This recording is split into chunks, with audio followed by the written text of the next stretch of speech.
Actually, I have a bone to pick with your mate when she gets back. Christina? Yeah, I have a bone to pick with her. I do, I'm serious. No, this is nice though, isn't it? It's all very intimate. All the lads sitting around, having a drink. It's nice, it's really intimate. It's going to be just like having sex with me. 5 minutes of watching me struggle and then a big flop at the end. And then come the tears. Now, Rory only told me I was doing this on Monday, so I've had not a whole lot of time to prepare really, and fuck you. And so obviously I'm shitting. I think it's great I have a spare pair of jocks up here. They've been there since June. They actually have. Yeah, as I said, I have a bone to pick with you. Why? This girl grew up next door to me, and she said she didn't know anyone here. I watched my mother change your nappy when you were younger. You spent at least 16 years living next door to me. You little shite. Your granny called the cops on me when I got drums. It's so true. By the way, Pat, how old are you? How old are you? How old are you? Sorry. Answer the question. No, how old are you? 30. Ooh, he's gonna get a fucking shock when he asks them how old they are. Do it now before it's too late, mate. You'll be in fucking trouble tomorrow. But men are notorious at being shit in bed. At least the ones I've fucked anyway.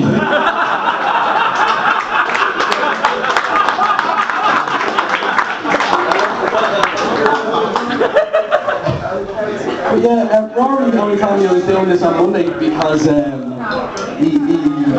drunkenly made a deal with him that if he booked Keith Anderson, that I will do my stand-up debut. And I had known, or I'd seen on Facebook that Keith Anderson had retired from doing stand-up, so I had absolutely no. I was like, "Grand, I'm home free." Little did I know Rory was good mates with Keith Anderson. And I couldn't let him book them. So I was fucking shitting it. And I get a call on Monday when I'm in Joe's gaff, absolutely buckled, and I saw Rory come up on my phone and immediately thought, fuck, this isn't good news. Same way we all do. Whacker. Yeah, fuck off. And so I was panicking. I was like, what the fuck do I do? So I'm running around the gaff getting all my DVDs and watching them, man. It was fucking useless. It was like watching porn. Watch someone do something fucking good that you just wish you could do. Shit. So to make matters worse, fucking Keith Anderson pulled out yesterday. So I stand up here like a fucking cunt. Nice one, Keith, you prick. Do you all remember Porn and Family Business? How fucking shit was that? Seymour Woods. Seymour, exactly. I knew you were a wanker. But so we all that was when we all kind of realised what our cocks were for. Yeah, just when you realise that for riding and wanking and before you start shoving stuff through them. I have 2 big holes, by the way. There's a piercing gone wrong. But yeah, that was really shit because it was on and it wasn't on too late, so your own outfit are still floating around the gaff, you know. So you're seriously. So you're in bed, you know, and you've the remote control in one hand, ready to go like a fucking game of Bop It. If you hear the door coming in, or else you'd have one of them with your foot against the door, and you'd be going. You have to put the volume down really low, and you're struggling to hear, and you're listening out your lounge up the stairs, and like a fucking gazelle. And so you're there, you know, cock in one hand, and maybe remote control in the other, and fucking, you know, what? That's it, yeah. And so, you know, you fucking Porn Family Business, that's great. Brilliant. You're watching it. You finally get that bit of tit and you start banging away. And it only lasts 5 seconds. The tit, not the wank. It only lasts 5 seconds. And then it comes to your man playing with his son.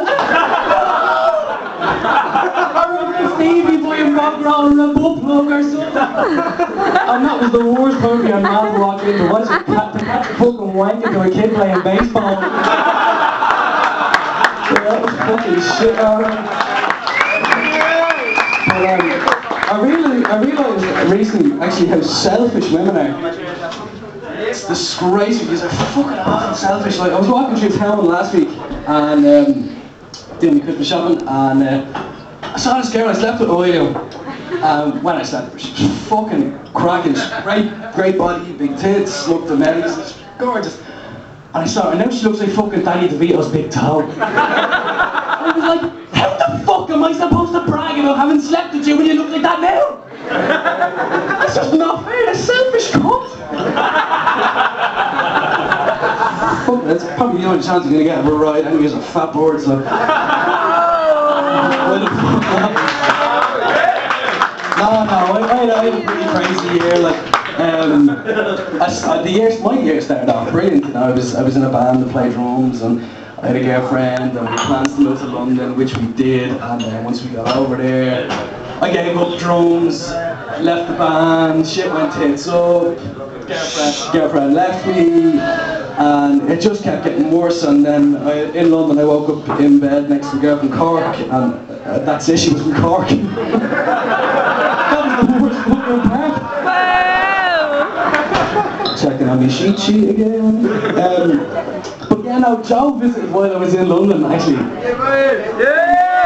it was without a doubt the craziest 20 hours of my life. I mean, I hadn't seen my best friend in quite a while, so.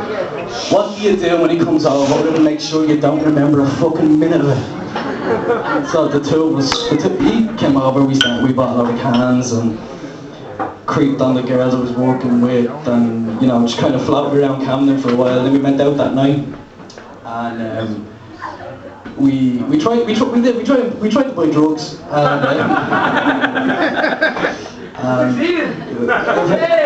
That's the story. But so we were handed this wrap, and we opened it again. It was just another wrap. Fuck!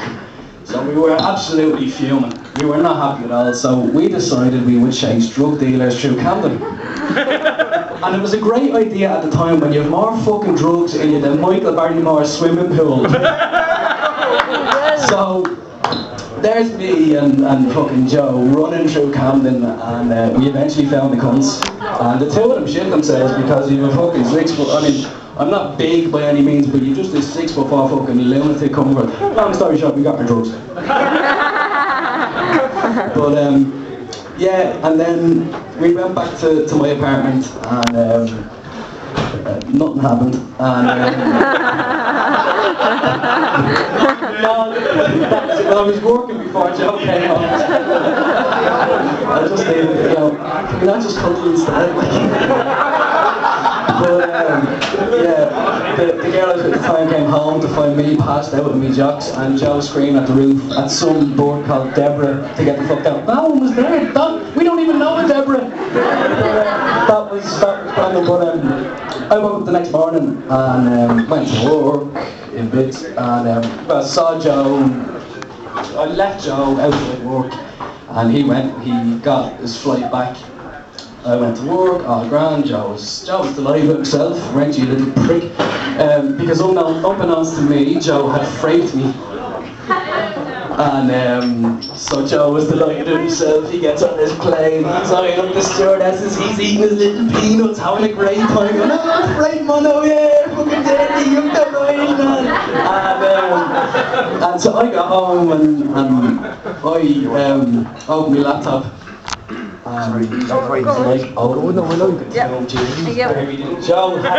Joe had not signed out of his own account. You daft bastard. So I was really great, this is gold, I'm gonna frape him. And then I realised he had fraped me, so I was like, oh, well, he's fucking getting it. And I just put fucking Mickey's all over his page. There was more Mickey's on his page than there was my apartment in London when I left.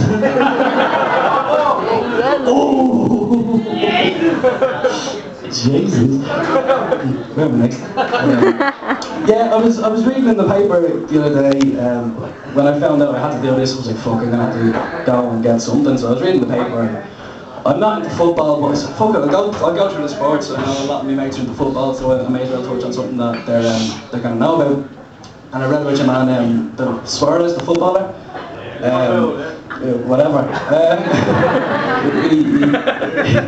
He called some lad black, or well, he used the N-word, the bad N-word. But I was reading it and I was kind of like, oh, 8-match ban, and I'm fine. That's it seriously. You just call a spade a spade.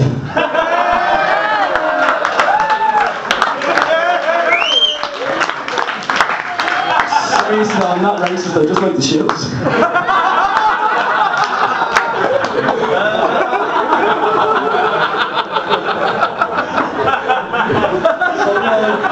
Christmas is just gone. Does that have a good Christmas? Yeah. You probably don't remember yours. You don't even remember living next to me for 16 fucking years. But yeah, no, I had a grand old Christmas. Me nanny always has us over every year, and we bought my granddad a Nintendo Wii this year.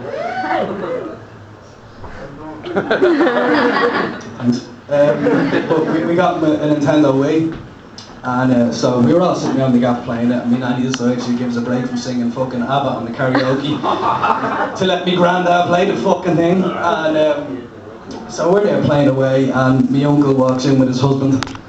You heard me, yeah, my uncle walked in with his husband. And so, you know, I don't mind gays, I just couldn't eat a whole one. But, so in comes Auntie Glenn and Uncle Villar. So anyway, we're playing the Wii, and my nanny loves tennis, so she was like, come on, we play tennis, yeah! So, my nanny's a great woman, she doesn't realise what she says half the time, or who she says it to. So she's there, you know, playing tennis, and it's her turn to serve. And what you or I would say to she was playing against me gay uncle's husband, but she was playing against what you or I would say is, Villar, would you like to serve? That's what you or I would say, you know, offer him, you know, do you want to go and serve him? And, but no, what my nanny says was, do you like to be the giver or the receiver?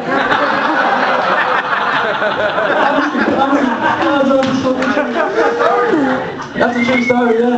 Anyway, I'm gonna leave it at that actually.